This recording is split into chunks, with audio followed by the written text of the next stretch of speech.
Alright, so this is Buzzcut level 5, a very appropriately named level, I think, considering how close you need to get to these saw blades.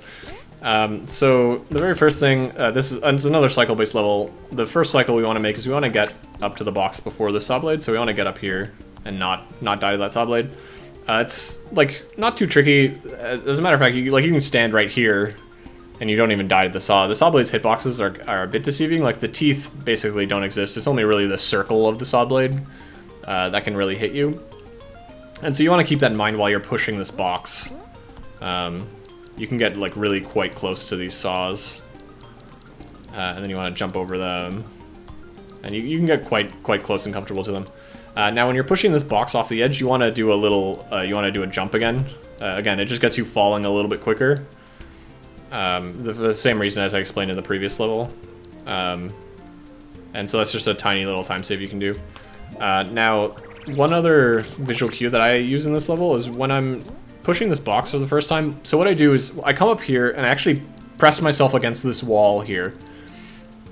And what I'm going to do is I'm going to press and hold left at a very particular time. And what I use is the saw blade. When the purple circle inside of the saw blade, when the top of that purple circle is touches the floor that I'm currently standing on, that is when I'm going to press and hold left. And it basically gets you really nice up close to the saw blade like that. And it's just like quite consistent and easy to do every time. Now, in the actual run, it happens very, very quickly, so I'll sort of demonstrate it.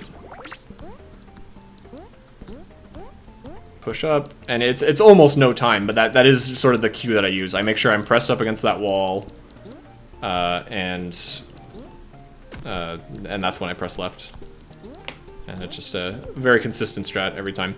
Now, this last part, I guess I'll mention that you can actually make this jump onto this platform with the button directly.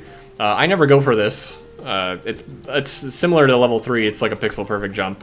I'd much rather just land here and jump. And yeah, sometimes you bonk a little bit on this wall and it costs you a tiny amount of time, but like this jump up here is actually like very, very difficult, and I would not recommend doing it. I would just land here and go and finish the level. So yeah, that's Buzzcut.